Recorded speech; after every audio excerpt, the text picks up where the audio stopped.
पोरीचं बापाला असते. मी तुम्हाला काय म्हणलं, आपल्याला व्हॉट्सअपवर कोणाचा तरी मेसेज आला, त्या मेसेजवर त्यानं आपल्या सौंदर्याची प्रशंसा केली, तर आपल्याला कळायला पाहिजे की आपल्याला त्याला आपल्याकडून काय अपेक्षित आहे हे तुला चांगलं कळतंय.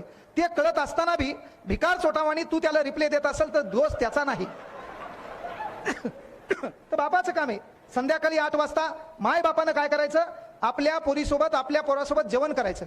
जेवण केल्याच्या नंतर 9 वाजता पोरीचा मोबाईल हातात घ्यायचा आणि आपल्या पोरीच्या संपर्कात कोण कोण भिकार चोटे याची यादी तपासायची. यादी तपासणं गरजेचं. आणि त्या यादीमध्ये दिसले बाबा भंगाराची यादी दिसली, हिच्या 2-4 होपकाळात मारायच्या, शाळा बिळा कॉलेज बंद करून टाकायचं, काही फरक पडत नाही. जुना काळ आठवला, कुठला केरळ स्टोरी दाखवल्यानं काही धतुरा होत नाही. पहिलं आपल्या घरावर आपलं कंट्रोलर लागल. आपल्या घरामध्ये मायबापानं लेकरासोबत बसले पाहिजे. आपलं लेकरू कोणाच्या संपर्कात आहे, आपलं लेकरू दिवसभर कोणत्या युवा नेत्याचा फोटो स्टेटसला लावून फिरायले, त्याच्यामुळे आपल्या घरी तांदूळ गहू पडायलेत का, नसेल पडत तर 10 बायदाच्या रूम मध्ये न्यायचा, अर्धा तास टाइमच लावायचा नाही, एवढा वेळ मारायचा.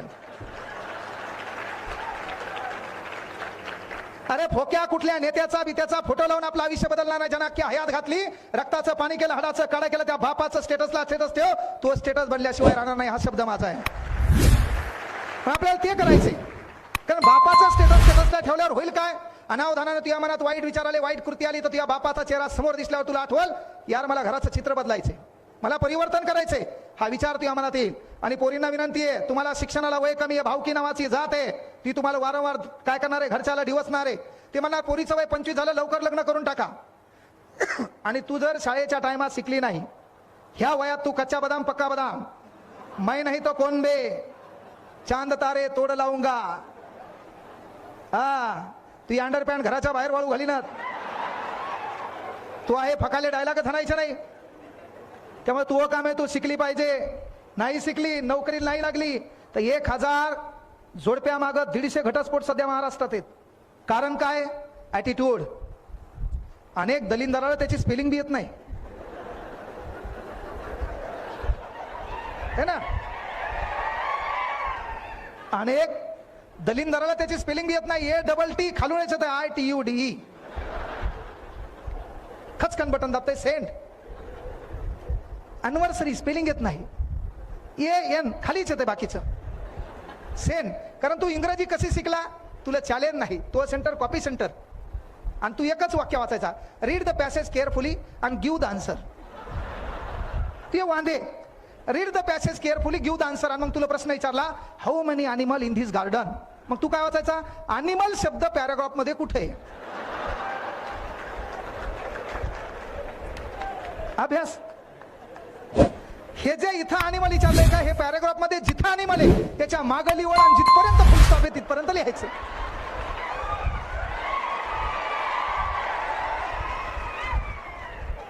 तू पास झाला ना भाऊ, किती उपकार तुझ्यावर. बरं पेपर चेक करणारे वांदे, त्याच्या बायकोसोबत भांडणं, ते विसरून गेलं, तुला मार्क टाकले, तू पास झाला. कारण पण महिला मंडळ तुम्हाला विनंती आहे, बापानं आपल्याला संधीचं सोनाची संधी उपलब्ध करून दिली ना, हे वय आहे, या वयात साहजिक आपलं पाऊल वाकडं पडेल, पण ते पडत असताना आपल्या बापाचा आपल्या माईचा चेहरा आपल्या सदैव समोर दिसला पाहिजे. कारण आपल्याला ती संस्कृती जपायची आहे. आपल्याला आयरे गैरे भिकार चोटाच्या संपर्कात राहून आपलं अस्तित्व बर्बाद करायचं नाहीये. अनेक जण पळून गेल्यावर पैसे संपले आणि पुन्हा बोंबलत घरी वापस आले. तर पळून जाताना त्याची लायकी पाहिजे. त्याला एकच अंडरपॅन्ट आहे, दुसरी नाही, तू काय त्याच्यासोबत गेली. आता आमचं पोरग आहे, याच्या स्वप्नाचे वांदेच आहेत ना.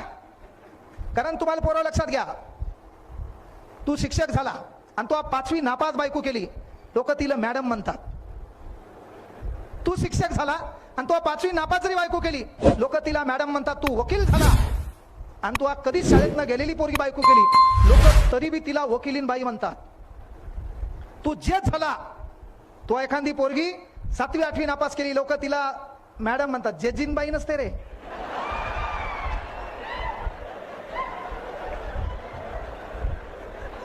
हो ना, आगाव. हो ना, जेजच्या बायकोला जेजीन बाई, हे कोणता शब्द आहे. म्हणजे एक गोष्ट लक्षात घ्या की तू शिक्षक झाला आणि ती 5वी नापास जरी केली, लोक तिला मॅडम म्हणणार. तू वकील झाला, ती 7वी नापास केली तरी लोक तिला वकिलीन बाई म्हणणार. तू साहेब झाला, लोक तिला मॅडम म्हणणार. पण ती नोकरीला आहे, तू नोकरीला नाही, लोक तुला काही म्हणणार. का मी बायको पण पोलीस आहे. मी काही काळ आपला क्लास डब घ्यायला आलता तेव्हा लोक माझ्यावर माईच्या लढायला घालू लागले. त्यामुळे आपली परिस्थिती बदलायला कारणीभूत आपणच आहे. काय करायचं करा. पण पोरिओ, तुम्हाला संधी आहे, त्या संधीचं सोनं करायचंय. नाही तू नोकरी लागली, नाही अभ्यास केला, ऍटिट्यूड म्हणलं तुम्हाला 1000 जोडप्या मागे 150 घटस्फोट आहे. नोकरीला नाही लागली, किती तू दिसायला सुंदर आहे. तू स्नॅपचॅटला किती भारी फोटो काढला, अख्खं ब्युटी पार्लर घरीच खर्च केलं तू. तर तरी तुला महिन्याला म्हणा लागते नवऱ्याला 10 रुपये द्या ना, फेअर अँड लवली आणायची होती. आला का नाही इगोचा प्रश्न? मग याला पर्याय काय? तू नोकरीले थाटामाटात स्कूटीमध्ये तू ऑफिसला जाणार, नोकरी करणार, जगाचा अनुभव तुला कळणार. नाहीतर आयुष्य जाणार स्वयंपाक घर लेकर, जगली कधी मेली पता लागला नाही. आणि नाही शिकली, शिकण्याच्या टायमात तू बाकीच्या गोष्टीत पडली तर मग लग्नात तू बाप तुला सिलाई मशीन देणार. तुला सिलाई मशीन भेटली, तू अनावरा कामाला जाणार आणि दुपारात तू वाचल द्यायचं खटार खुटूर खटार खुटूर खटार खुटूर. लगेच त्या घरावर पाठी येणार, येथे पिकोफॉल करून मिळेल, येथे पंजाबी ड्रेस शिवून मिळेल, येथे शेवाया काढून मिळतील. आणि तू नाही लागला. याच्यानंतर पुढचा महिना तू सीझन आहे. तुला सायकल मी घेऊन देणार, त्याच्यावर गाडा मी टाकून देणार, 3 भाव टाकणार, 5 रुपये 10 रुपये 15 रुपये. तो फक्त एक नारा पाठ करायचा, गाढ हे गोड हे गार हे गोड हे ना. नसता गावाकड चक्की टाकायची, चक्की आली दळण घेऊन गुरु. त्याच्यात यानं व्याख्या पाठ केली दळण वळण. ती दळण घेऊन जात असताना वळून पाहत असेल तर या प्रक्रियेला दळण वळण म्हणायचं.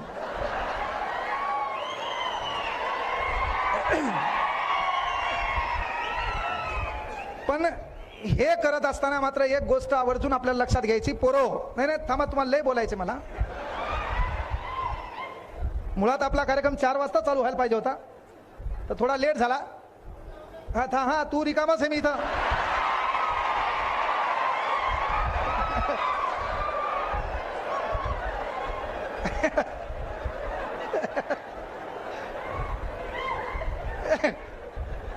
पाहिला गुत्ता घेतले होते, हो द्या म्हणले. पोरं लक्षात घ्या, सांगायचं तात्पर्य एक आहे की येड्या मुड्याच्या नादी लागायचं नाही. आपलं जे बी काम आहे का ते काम करत असताना आपल्याला काही लोक डिवसतात. पहा, एक गोष्ट आवर्जून लक्षात घ्या. तुम्ही एखादं काम करायला ते काम करत असताना एखादं बाजूचं म्हणलं का तू या अवकात नाही हे काम करायचं, मायचान सांगतो तेच काम करायचं, अख्खं जग सलूट मारते, तेच काम करायचं.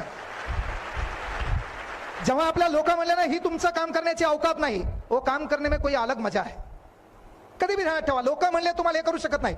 आणि तुम्ही काम चांगलं करायला, अभ्यास करायला, मस्तंग एका जागी बसलेले, तुमच्या बापाच्या कष्टाची जाणीव आहे, बाप काय करतो हे माहिती आहे, छानपैकी अभ्यास करायला, तुमचा 1-2 मार्कांना रिझल्ट गेला, गावाकडे गेल्यावर गावातले टगे पारावर बसून तुमची मजा घेत असतील तर त्याच्यासाठी एक वाक्य आहे. समजा हे लोक तुम्ही चांगले मजा, खूप अभ्यास करायले, खूप मेहनत घ्यायले आणि त्याच्यानंतरही गावातले लोक तुमच्या माघारी डायलॉग मारत असतील तर एक गोष्ट आवर्जून लक्षात घ्या. तुम्हारे पीठ पीछे अगर तुम्हारी बात हो रही है, तुम्हारे पीठ पीछे अगर तुम्हारी बात हो रही है, इसका मतलब दोस्तों तुम्हारे में कोई बात है. अगर तुम्हारे पीठ पीछे तुम्हारी बात हो रही है, इसका मतलब तुम में कोई बात है. अगर पीठ पीछे तुम्हारी निंदा हो रही है, इसका मतलब तुम जिंदा है. म्हणून आपली निंदा व्हायलाच पाहिजे. निंदकाचे घर असावे शेजारी, त्याचा बेनू गेला गगनावरी. सहज होत नाहीये. आणि म्हणून एक गोष्ट आवर्जून सांगितलं की बा येड्या मुड्याच्या नादी लागायचं नाही. तुम्हाला माहित असेल काही जण इथं बसलेत, पा इथं बसल्यावर त्याच्या डोक्यात घरचा विचार आहे, काही काहीच्या डोक्यात दुसराच विचार आहे. काल परवा बोललो होतो, तिचा आणखी रिप्लाय आला नाही. काही काहीच्या डोक्यात असेल. आणि पोरींना एक विनंती आहे, येणाऱ्या काळात तुमचं लग्न होणार आहे. लग्नाच्या कालावधीत तुम्ही आता साडीवर फोटो बिटो काढला बी असेल, काही ना माईची वहिनीची साडी बिडी नेसून छानपैकी फोटो मेकअप काढून काहीतरी गाणे बिणे ठेवले असतील, छान तुम्ही ठेवले असतील. असा अपवाद एक बी नाही देशात. साहेब, फेसबुकला काय होतं माहिती आहे का, एक मेसेज येत असतो, 2+2+2 = इकडे पहा, 2+2+2 = आपल्या देशात एवढे मोकार आहेत, खाली उत्तर देतात 6 6 6 6. अरे गध्याओ, त्या लोकांना एवढंच पाहायचं की या देशात मोकार किती आहेत. अख्ख्या जगाला माहिती आहे ना, 2 आणि 2 आणि 2 4 आणि 2 6 होतात. मग तुझ्याकडे एवढा वेळ आलाच कुठून की कमेंट मध्ये उत्तर द्यायला तू 6. सुधारणा काळाची गरज आहे. असते पा एक फणसाचं चित्र, 4 फुलाचं चित्र, 5 आंबे इज इक्वल टू. अख्या जगाला माहिती आहे किती होतात, पण तुझ्याकडे किरम्या किती. कमेंट मध्ये जातो, उत्तर देतो. ती मलायका शिराव चालतील खालून हे कमेंट करते, नाहीस मॅम तुझी मावशी आहे, ओळखीची आहे. अरे काही घेणं आहे का आपल्याला. आपला संपर्क कोणासोबत पाहिजे, आपला मित्र आहे, सुख दुःखामध्ये आपल्या सोबत आहे. आपण वाढदिवस कोणाचे साजरे करायचे, जे आपल्या कामात आहे, जे आपल्या संपर्कात आहे, ज्याचा नंबर आपल्याकडे सेव्ह आहे. नाही तर तू मुख्यमंत्र्याला वाढदिवसाच्या शुभेच्छा द्यायला. अख्खा तू स्टेटस पाहणारे 23 जण, घरचे 19, आणि 4 जणांचा मोबाईल घेऊन तू हा पाहिलाय कसं दिसतंय म्हणून, आहे का नाही. अबे तू फेसबुकला पोस्ट टाकतो, गॉगल एकाचा, शर्ट एकाचा, गाडी तिसऱ्याची, आणि आव्यासूम लुक म्हणतो. त्याला एकूण कमेंट 2, कोणतरी नाईस म्हणलेली, दुसरी याची थँक्यू म्हणलेली. बेजार व्हायचं नाही. जगाला दाखवण्यासाठी कुठलंच काम करू नका. 8 अब्ज या जगाची लोकसंख्या आहे. या 8 अब्ज जगाच्या लोकसंख्येसाठी आपण जगात एंटरटेन म्हणून जन्माला आलो नाही, आपल्या अस्तित्वाची परख म्हणून आपण जन्माला आलो.